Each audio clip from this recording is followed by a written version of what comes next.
تو دیکھیں دو نمازیں اکٹھی یہاں کرنا بہت آسان ہے. آپ دیکھ لیں ظہر کا وقت ختم کب ہو رہا ہے, مسجد میں آئیں اس وقت ظہر پڑھیں, 2 منٹ بعد کیا ہو جائے گا عصر کا ٹائم, تو عصر پڑھ لیں, تو اس میں کیا ہے, نہیں یہ تو بہت آسان ہے. تو اس طرح سے اکٹھی کرنے میں کسی کا بھی اختلاف نہیں ہے, یہ بالکل جائز ہے, بلکہ اس کے بغیر یہاں عمل ممکن ہی نہیں ہے, نماز قضا ہونے کا خطرہ بہت زیادہ ہے. کام پہ نہیں بھی ہو تو بھی کر سکتے ہیں, کیونکہ اتنا شارٹ ٹائم ہے نا, یہ نہیں ہو سکتا. یعنی کیسے آپ اب یہاں لوگ, ہم نے بھی ظہر پڑھی, فوراً تھوڑی دیر میں عصر کا وقت داخل ہو گیا, اگر نہیں ہوتا آپ لوگ گھر جاتے تو پھر تو آنے میں عصر قضا ہو جاتی. نہیں اس میں نہیں وہ جو انہوں نے جن کا آپ حوالہ دے رہے ہیں نا, انہوں نے محترم نے جو حدیث پیش کی ہے وہ, چلو اب پوری دلیل سے بات کرتا ہوں میں. حدیث وہ جو حدیث آج کل پیش کی جا رہی ہے کہ رسول اللہ صلی اللہ علیہ وسلم نے بغیر سفر کے, بغیر کسی عذر کے 2 نمازیں اکٹھی پڑھی ہیں, یہ حدیث اکثر کوٹ کی جاتی ہے, اور اس سے یہ ثابت کیا جاتا ہے کہ آپ ظہر اثر اکٹھی پڑھیں, بلکہ یہاں تک کہ آپ عصر جب قضا ہونے لگی تو ظہر اثر پڑھیں, اور پھر تھوڑی دیر میں آپ کیا پڑھ لیں, مغرب پڑھ لیں. تو گویا 3 نمازیں اکٹھی ہو رہی ہیں. خوب سمجھ لیں, میں یہ جواب دے دوں. اچھا, تو یہ خوب سمجھ لیں, ان کا جواب دے دوں پہلے.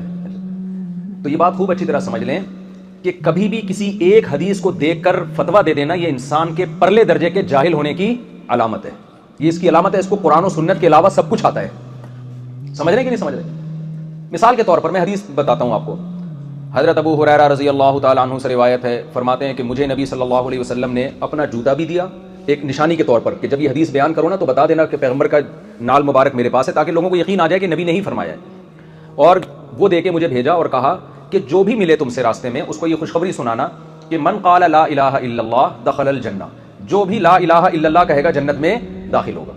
حضرت ابو ہریرہ خوشی خوشی نکل گئے. بھائی ان کی قسمت کے سب سے پہلے ملاقات حضرت عمر سے ہوئی. ان کی حضرت عمر سے انہوں نے کہا کہ, حضرت عمر نے پوچھا کہاں غائب تھے بھائی, انہوں نے کہا میں نبی کے پاس سے آ رہا ہوں, اور نبی صلی اللہ علیہ وسلم نے فرمایا من قال لا الہ الا اللہ دخل الجنہ, جس نے لا الہ الا اللہ کہا وہ جنت میں داخل ہوگا. حضرت عمر نے یہ حدیث سننے کے بعد ایک زور سے حضرت ابو ہریرہ کے سینے پہ دھکا دیا. حضرت ابو ہریرہ فرماتے ہیں فخررت علی استی, میں کولے کے بل زمین پہ گرا ہوں, اور مجھے یوں کر کے گھما دیا کہ واپس چلو, واپس جاؤ. کسی کو یہ حدیث سنانے کی اجازت بولیں نہیں ہے. تو حضرت ابو ہریرہ روتے ہوئے گئے نبی کے پاس. نبی نے پوچھا کیوں رو رہے ہو؟ آپ نے فرمایا کہ یا رسول اللہ, آپ نے مجھے حدیث دے کے بھیجا اور عمر نے میرے ساتھ یہ سلوک کیا. اب بتاؤ ہمارے دور کا کوئی آدمی ہوتا ہم تو فوراً حضرت عمر پہ فتویٰ لگا دیتے کہ تو قرآن سنت کو نہیں مانتے, کیا خیال ہے؟ جیسی حدیث آ رہی ہے بجائے ماننے کے اس کو دھکا دے دیا انہوں نے. تو نبی نے پوچھا حضرت عمر سے آپ نے ایسا کیوں کیا؟ حضرت عمر نے فرمایا اذن یتکل الناس, یا رسول اللہ لوگوں کے سامنے جب یہ حدیث جائے گی لوگ اسی پہ اعتماد کر کے بیٹھ جائیں گے, لوگ سمجھیں گے صرف لا الہ الا اللہ کہہ دینا ہی کافی ہے, عمل کی ہمیں ضرورت نہیں ہے. حالانکہ آپ کی تو مفہوم میں بیان کر رہا ہوں اپنے الفاظ میں, آپ کی تو دوسری حدیثیں بھی ہیں. لا یزنی الزانی حین یزنی وہو مؤمن, لا یسرق السارق حین یسرق وہو مؤمن, جب کوئی چوری کرتا ہے تو وہ مومن نہیں رہتا. تو وہ جو عمل والی حدیثیں ہیں وہ لوگوں کے سامنے ہوں گی نہیں, یہی ایک حدیث ہوگی, تو کیا مطلب, غلط مطلب سمجھیں گے. اس سے ہمیں, اور حقیقت بھی یہی ہے نا کہ صرف لا الہ الا اللہ پڑھ لینا کافی نہیں ہے. وہ جنت میں داخل ہوگا, اس کا دوسری حدیثوں کو جب آپ سامنے رکھتے ہیں تو اس کا مطلب کیا ہے, جنت میں داخل ہوگا سزا کھانے کے بعد داخل ہوگا, یا یہ کہ لا الہ الا اللہ اپنے تمام لوازمات کے ساتھ پڑھے, جو اس کے تقاضے ہیں اس کو بھی پورا کرے وہ. یعنی جب کوئی کہتا ہے کہ میرا معبود اللہ ہے تو اس کا مطلب آپ یہاں آئے, آپ مانتے ہو ناروے کی گورنمنٹ کو, میں مانتا ہوں کہ یہاں کی حکومت ہے, پھر آپ لال بتی پہ سگنل بھی توڑ رہے ہو, آپ ایک قانون, تو گورنمنٹ کہے گی بھائی ایسا ماننا نہ ماننا کیا ہے, برابر ہے نا, تو تم مان کے کیا ہم پر احسان کر رہے ہو, ٹھیک ہے نا. تو ماننا اپنے لوازمات کے ساتھ, تو لا الہ الا اللہ کہے ان تمام تر لوازمات کے ساتھ جو مسلمان پر لاگو ہوتے ہیں, اس میں نماز بھی ہے, اس میں زکوٰۃ بھی ہے, اس میں جھوٹ سے بچنا بھی ہے. تو اس حدیث کو ہم نے مفہوم بیان کیا دوسری حدیثوں کو سامنے رکھ کر. اس طرح کی بہت ساری حدیثیں, اگر آپ صرف ایک حدیث کو لے لیں, اور آج کل لوگ متاثر ہو رہے ہیں ریفرنسز سے, یار فلاں بندہ جب بھی کوئی بات کرتا ہے حدیث بھی پیش کرتا ہے, حدیث کا ریفرنس بھی دیتا ہے.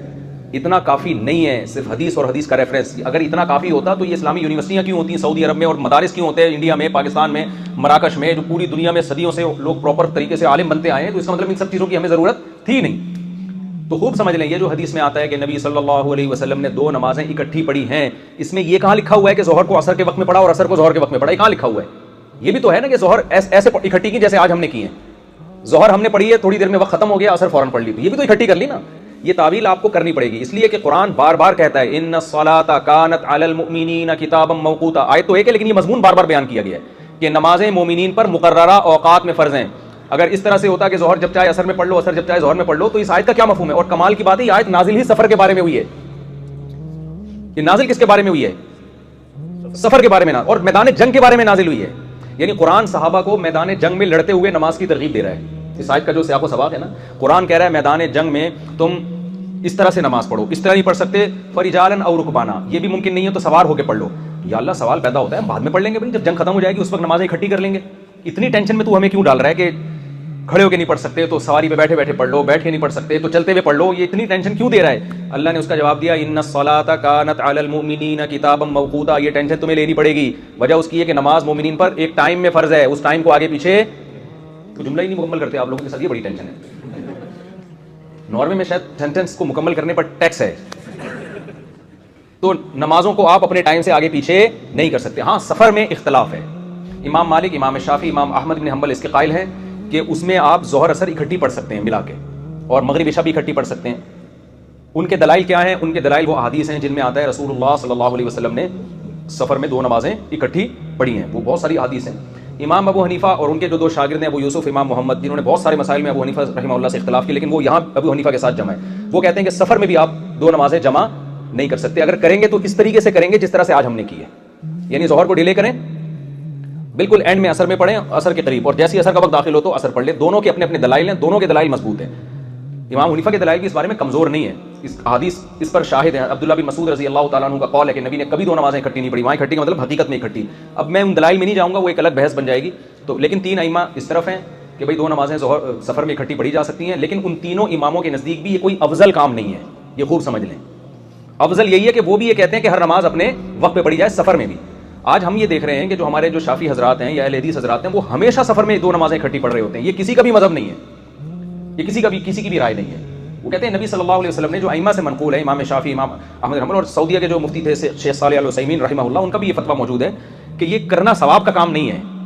نبی صلی اللہ علیہ وسلم کی عام عادت یہ نہیں تھی کہ آپ 2 نمازیں اکٹھی پڑھتے تھے سفر میں بھی، بلکہ عام عادت یہ تھی کہ ہر نماز اپنے ٹائم پہ، کبھی کبھار آپ نے سفر میں جمع کیا ہے۔ تو دیگر تینوں ائمہ کے نزدیک تو حقیقت میں جمع کیا، حنفیہ کے نزدیک یہ ہے کہ حقیقت میں جمع نہیں بلکہ صورتاً جمع۔ صورتاً جمع کا مطلب جیسے عبداللہ بن عمر سے منقول ہے، صحیح حدیث ہے کہ وہ سفر میں جلدی تھی تو انہوں نے مغرب کو اتنا ڈیلے کیا کہ مغرب جب قضا ہونے کے قریب تھی تو انہوں نے مغرب پڑھی اور تھوڑا دیر ٹھہر کے فوراً انہوں نے عشاء پڑھ لی، تو یہ صحابہ سے بھی ثابت ہے۔ تو حنفیہ کے نزدیک جو ہے اس طرح سے جمع کیا جائے گا، باقی 3 ائمہ کے نزدیک بالکل اس طرح سے جائز ہے۔ البتہ یہ بات ضرور ہے کہ چونکہ دیگر 3 ائمہ ایک طرف ہیں، تو امام یعنی حنفیہ میں بھی اس کی اجازت ہے کہ ضرورت کے وقت آپ بقیہ ائمہ کے قول کو لے سکتے ہیں۔ وہ ضرورت کب ہوتی ہے؟ میں ابھی جب آ رہا تھا پیرس سے ناروے کی طرف، تو ہماری جو فلائٹ تھی وہ 1:30 بجے کی فلائٹ تھی۔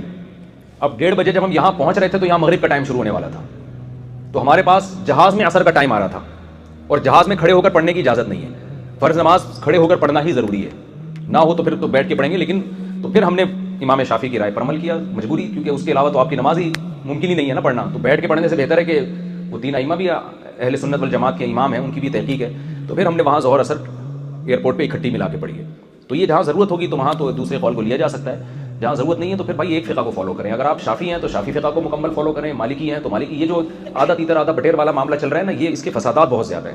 اکثر لوگ مجھ سے کہتے ہیں کہ جو حنفی ہے وہ حنفی ہی کیوں رہے، جو شافعی ہے وہ شافعی ہی کیوں رہے، چاروں مکاتب فکر اہل سنت والجماعت کے ان میں سے کسی کو بھی فالو کریں۔ اگر آپ ہٹ گئے تو یہ ڈرامے بازی بہت شروع ہو جاتی ہے۔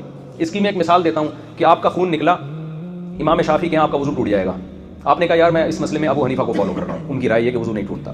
تھوڑی دیر میں آپ نے بچی کو اپنی پیار کیا، امام شافعی کہتے ہیں عورت کو ہاتھ لگانے سے وضو ٹوٹ جاتا ہے، آپ نے کہا اس مسئلے میں کس کو فالو کر رہا ہوں، تو یہ دین جو ہے نا ایک اچار اور چٹنی کا وہ بن جائے گا، ٹھیک ہے نا۔ تو اس لیے آسان راستہ یہی ہے کہ آپ کسی بھی مکتب فکر کو فالو کریں جو اہل سنت والجماعت کے ہیں، کسی دوسرے پہ طنز نہ کریں، اور جہاں ضرورت ہوتی ہے تو وہاں تو علماء خود اجازت دیتے ہیں کہ ٹھیک ہے بھائی یہاں شافعی مسلک کی، ہم حج میں بہت سارے مسائل پر سعودی علماء کی رائے کو فالو کر رہے ہیں، کیونکہ وہاں فقہ حنفی پہ چلنا بہت مشکل ہے۔